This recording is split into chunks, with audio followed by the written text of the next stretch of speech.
네, 네. 우선 질문하실 때 어디서 오셨는지 네, 자기소개를 하시고. 제가 작년 5월달에 박지원이 관련돼서 메일로 보냈던 인천에 사는 이재복 장로입니다.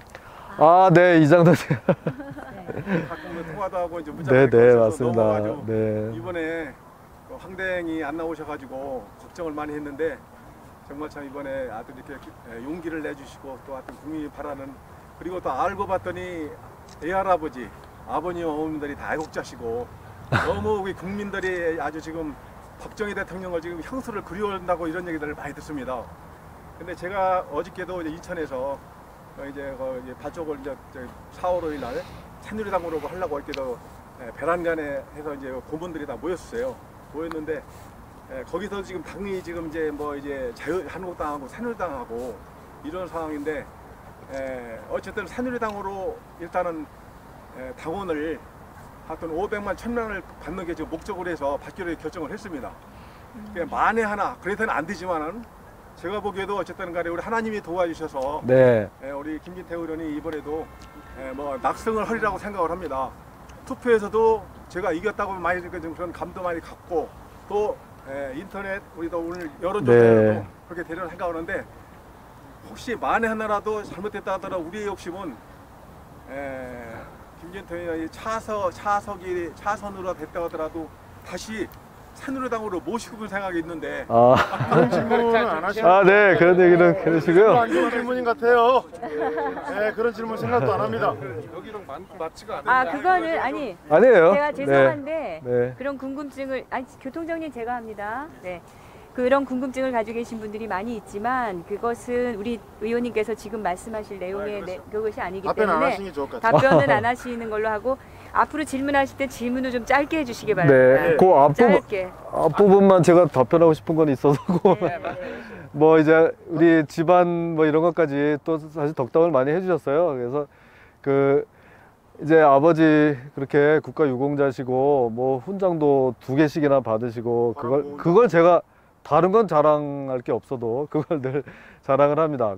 거기다가 이제 아버지는 그야말로 군인이셨고 무공 훈장을 받으신 제대로 된 군인이셨는데 제가 이제 군대를 갔다 오고 제 아들이 둘인데 한 놈은 벌써 보냈고 이제 둘째는 이제 대학에 들어왔어요. 그래서 이거 당연히 보내야 되고요. 근데 이제 3대가 군대를 갔잖아요.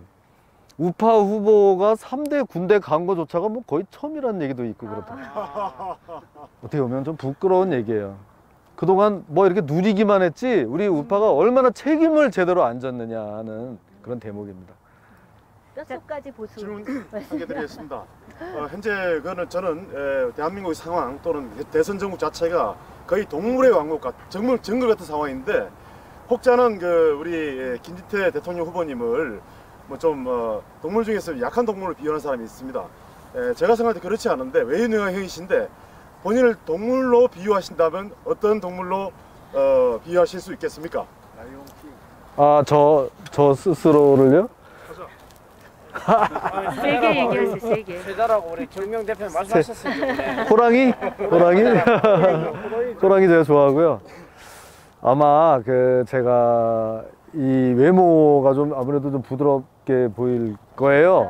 그죠? 그렇게 하다 보니까 그렇게 또 생각하시는 분들이 있는데 가장 저다운 이런 발언이나 이런 거를 보시려면 국회에서 발언하는 거를 보시면 돼요. 네.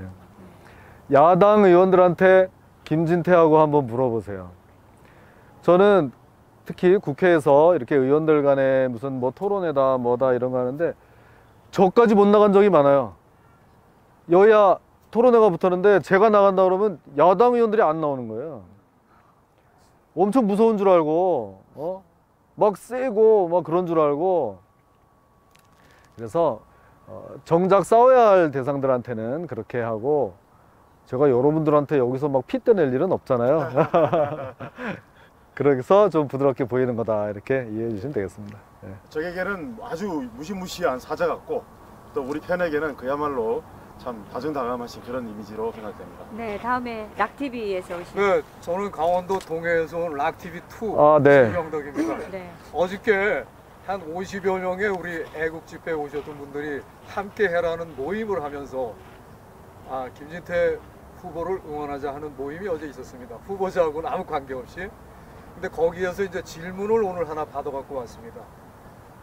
김진태 후보님의 참 앞으로 정치 여정에서 5.18 특혜는 폐지시켜 달라고 하는 그거를 꼭 부탁을 드리라는 임무를 띄고 왔습니다. 이미 공약에 들어갔습니다. 넣었습니다.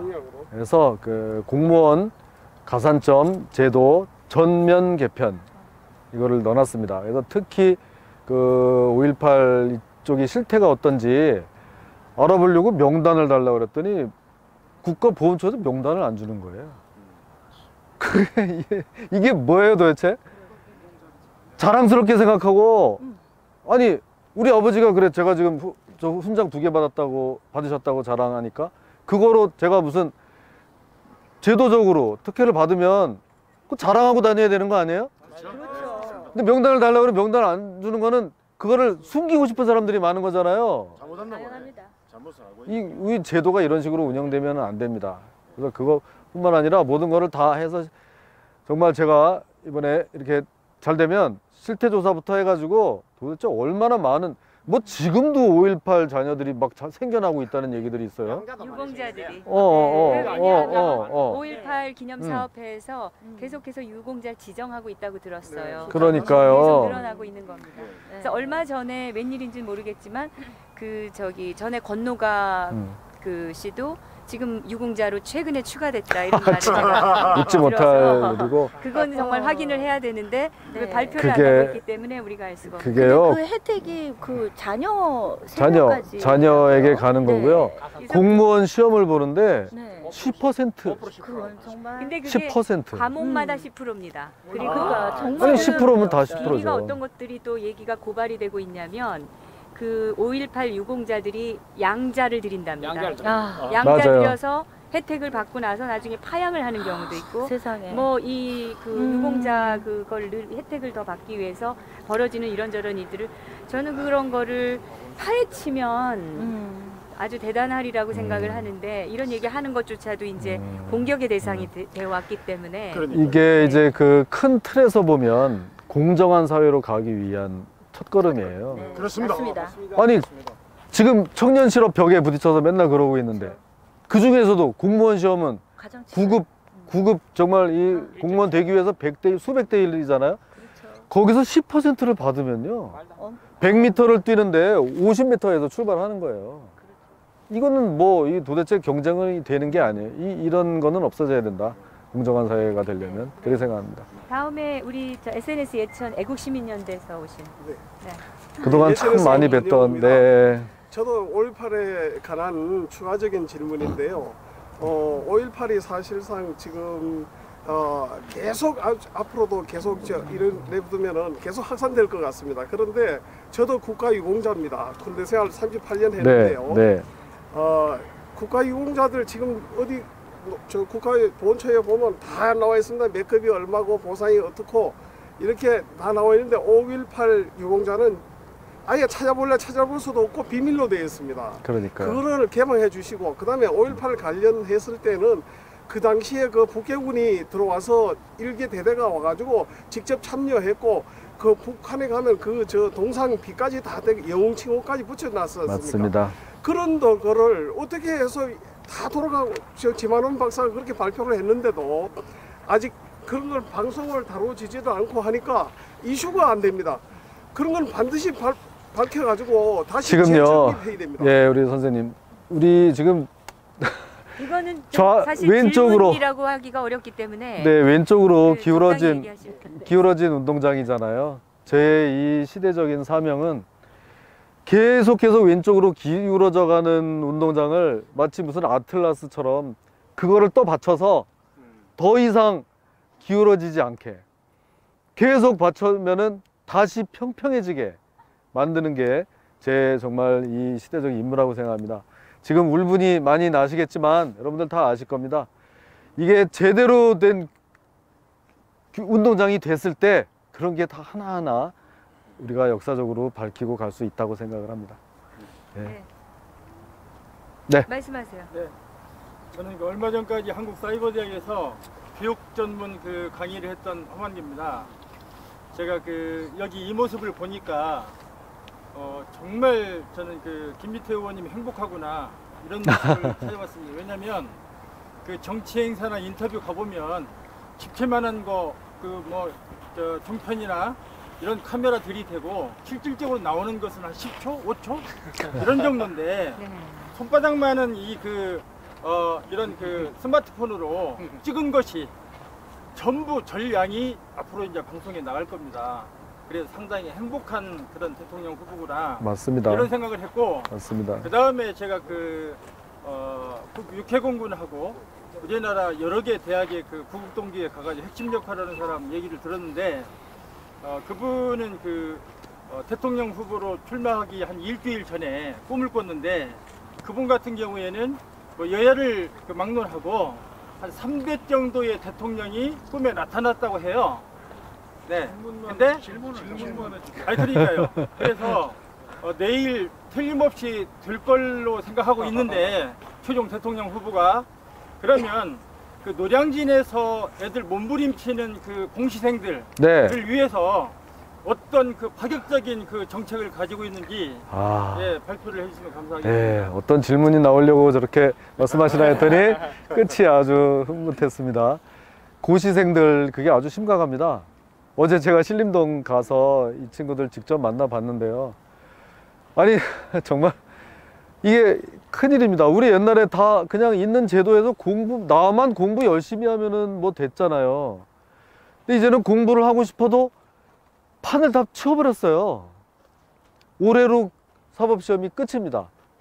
행시 또 문모시는 이것도 없애겠다고 합니다. 외시 이미 없어졌어요. 1000년을 넘게 이어오던 과거 시험이 알게 모르게 벌써 싹 다 잠수를 감춰버린 거예요. 그러면 너네들 로스쿨이나 가면 되지 뭐 그렇게 말이 많냐? 로스쿨은요 돈이 엄청 듭니다. 3년 그 등록금 내려면 그것만 해도 한 1억 정도가 들고요. 30 넘으면 좋은 로스쿨에서 뽑지도 않아요. 그래도 사실은 뭐 좀 다른 거 하다가 내가 진짜 이거 한번 꼭 하고 싶다. 나이 한 40 돼가지고도 도전할 수 있었잖아요. 이제는 기회가 없는 거예요. 1000년을 이어온 개천에서 용나는 제도, 예? 희망사다리 신분을 한번 내가 이참에 바꿔볼 수 있는 그거를 우리 기성세대들이 이거를 걷어차버릴 수가 있겠습니까? 안 됩니다. 그런데도 이 친구들은 거기서 이거 혹시라도 다시 생기나 그러면서 지금 공부를 하고 있더라고요. 가슴이 정말 아팠습니다. 그래서 지금 그 법이 우리 국회에 아직도 계류 중에 있어요. 지금 저 좌파 정당들은 그거 안 해줘요. 왜냐? 노무현 때 만들어 놓은 로스쿨 그거니까 잘못을 인정하기가 싫은 거예요. 한마디로 노무현의 적폐를 인정하기 싫은 거예요. 그래서 어떤 일이 있어도 제가 대통령이 되면 그건 다시 부활하겠습니다. 예, 사실 이런 것들 부활해서 아이들 공부할 수 있게 하고 같이 좀 이 로스쿨하고 이렇게 해나가다가 이 문제 많은 로스쿨은 점차 좀 폐지하는 방향으로 그렇게 하겠습니다. 예, 사실 자, 질문하신 분들은 좀 참으시고 안 하신 분들에게도 중요한 기회를 멘트가 하나 드리겠습니다. 예, 질문 받겠습니다. 네. 강원도에서 온 락TV입니다. 내일 또 이제 최종 경선이 남아 있고 혹시라도 이제 최종적으로 대통령 후보도 되시고 대통령이 되신다면 지금 이번 탄핵 사태에서 가장 문제가 됐던 그 노조 권력 개혁하고 사법 권력 개혁하고 이것을 지난번에도 이제 한번 말씀을 하신 것 같습니다. 기자회견 때. 그래서 그 개혁의 의지가 어느 정도 있으신지 한번 말씀을 좀 부탁드리도록 하겠습니다.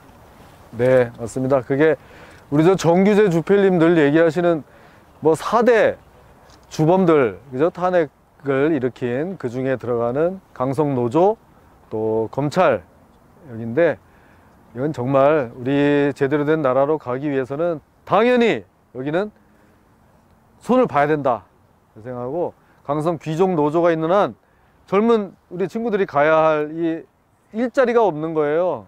그래서 그 귀족 노조의 양보, 큰 양보 없이는 있을 수가 없다 생각하고 양보가 안 되면 싸울 수밖에 없다 이렇게 보는 거고요. 검찰 이게 정말 해도 너무하더라고요. 제가 검사 출신인 게 다 부끄러울 정도예요. 그래서 여러 가지 생각하고 있습니다. 지금 그동안 아주 방만하게 왔던 이 검찰 조직을 대대적으로 수술하겠습니다. 네. 저는 어디 인천에서 왔습니다. 강성진 목사고요. 제가 이제 어제도 우리 모임에서 제가 그런 얘기를 했습니다. 3월 10일 날 제가 분명하게 그 네이버에 그 파면이라고 봤습니다. 인용이 아니거든요. 그럼 파면은 국회에서만 할 수 있다라고 이제 들어서 알고 있는데, 헌재가 파면을 했다는 거는 일단 불법이죠. 명백하게. 그 다음에 9인이 해야 되는데 8인이 했습니다. 그죠? 그럼 그것도 불법이죠. 그러면서 대통령이 사절을 가가지고 모든 대통령 권한이 박탈됐습니다. 지금 경호 외에는 없지 않습니까? 그러면 만약에 우리 김진태 그 후보님께서 대통령이 되신다면 요 명예적인 부분을 어떻게 복권을 시키고 어떻게 그 구상하고 계시는지, 그리고 파면이 아니고 인용이 안 됐습니다. 지금 황교안 권한대행도 발표를 안 했습니다. 그러면 대통령이 왜 사절을 나가야 됩니까? 이건 가면 안 되는 일인데 왜 갔으며 이걸 왜 못 막았는지, 그리고 이분은 어떻게 이제 앞으로 복권시킬 건지 그걸 좀 부탁드리겠습니다. 네, 어려운 말씀 이렇게 해주셨는데요. 지금 우리 애국 시민들께서 다 우리 일반 국민들이 헌재 결정문을 갖다 막 이제 읽어보시는 거예요. 이렇게 사실 어려워야 될 이런 것들을 국민들이 다 직접 보고 검토해야 될 정도로 이렇게까지 지금 내몰리고 아주 그 짜증나는 이런 사회가 된 거죠. 근데 보기에 어떻게 그게 술술 읽히던가요? 결정문이? 안 그렇단 말이에요. 제가 봤을 때는 너무나 이런 허점과 뭐 이 안 맞는 부분이 많아서 이게 문제인데, 탄핵은 그런데도 이게 이제 인용이 돼버린 거예요. 그래서 자, 이거는 나중에 재심이란 제도로 해서 밝히려고 하면 우리가 힘이 있어야 됩니다. 이 사건의 제대로 된 진실, 고영태니 태블릿 PC니 이런 것들을 지금 검찰에서 하려고 하는 정도로 뭐 구색 맞추기 다 뒷북 이렇게 해가지고 적당히 하고 마는 정도 가지고는 안 되고, 완전히 이게 도대체 어떻게 됐냐, 이 사건이 일어나게 된 진짜 몸통 주범이 뭐냐, 이걸 싹 드러내가지고 하는 정도가 되면 그때는 그때 드러난 새로운 증거를 가지고 재심도 물론 할 수 있는데, 요거는 뭐 지금 이런 상황 가지고는 사실 힘들어요. 그래서 어떻게 보면 우리가 더 힘을 길러서 어느 정도 이런 역사적인 큰 흐름에서 이거는 이루어져야 된다, 이렇게 생각은 하는 거고, 다만 그렇다고 헌재 결정문 이런저런 논리를 우리가 다 수긍하고 헌법재판관들을 존경해야 될 의무가 있는 것은 아니에요. 맞습니다. 네, 그거는 아니에요. 그래서 겨우겨우 마음을 좀 다져가면서 그래도 뭐 이렇게 나온 걸 어떻게 하겠나라고 우리가 다 생각하는데, 저런 식으로 영장을 청구해가지고 또 붙들어가고 하니 자꾸 이제는 아스팔트로 내몰려서 벼랑으로까지 이제 내몰리게 되는 거예요, 잘못하면. 그래서 제가 늘 하는 얘기가, 뭐 나 같은 사람이 되면 그 되는 것 자체로 엄청난 이제 다시 변화가 생기는 거고, 그래서 우리가 싸우는 거고, 아무리 그렇더라도 이런 식으로 상당수의 이 시민들을 아스팔트에 그대로 내버려 둔다거나 오히려 벼랑 끝으로 내모는, 이렇게 되면 이거는 나라라고 할 수가 없다, 이렇게 생각하는 겁니다. 네, 네. 네, 시간이 많이 지나갔고 또 한두 개만 더. 우리 의원님께서 다음 일정도 있기 때문에 지금 끝으로 한 가지 질문을 더 받겠는데, 그냥 설명을 하지 마시고 정말 네, 한 가지만 질문을 좀. 네. 지금 우리 김진태 후보님께서 어디서 오신 누구신가요? 저는 페이스북 라이브 방송 허준 선생이라는 네. 방송을 하고 있습니다. 그런데 지금 그 애국 집회에 나가 보면 제일 우려하는 게 뭐냐면 전자 개표기하고 직계기, 네. 여기에 대한 어떤 대안은 가지고 계시는지. 그 문제점이 많이 이미 우리가 알고 있죠. 예, 그 심각해서 우리 지금 다 거부해야 된다고 그러고 있는 판인데. 그것까지는 그렇게까지 걱정은 좀 안 해주셔도 너무 많이 하고 됩니다. 개표기 조작이요. 네. 먼저 이렇게 납품한 사람이 있으면 아, 제가 또 그 증언으로 나오겠다고. 많이 수개표를 이번에는 해자고 지금 그렇죠. 4월 11일 날 꼼꼼하게 수개표. 수개표 전자 개표기를 조작할 수 있는. 수개표를 할 것이냐, 전자로 할 거기는요, 지금 당원 투표한 거는 각 선관위에서 이미 개표를 이렇게 해놓은 상태입니다. 그래서 그 수개표가 돼 있는 당내 겁니다. 그 투표 말고 이제 나중에 그것도 여론조사. 전체 본선에서. 아, 본선에서? 아, 지금 전선이 아니라? 예. 예, 참, 그 여러 번 계속 지속적으로 그 문제가 나오니까 더 좀 그 문제점이 없는지 저도 다시 한번 짚어보겠습니다. 예, 예. 네. 더 이상 질문은 이제 마무리를 해야 될 것 같은데. 앞으로 뭐 뉴미디어와의 만남을 많이 가져주십시오.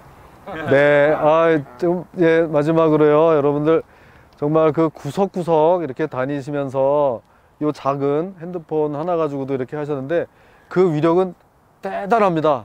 그래서 제 친형님이 영국에 사시는데 지금도 아마 보고 계실 거예요.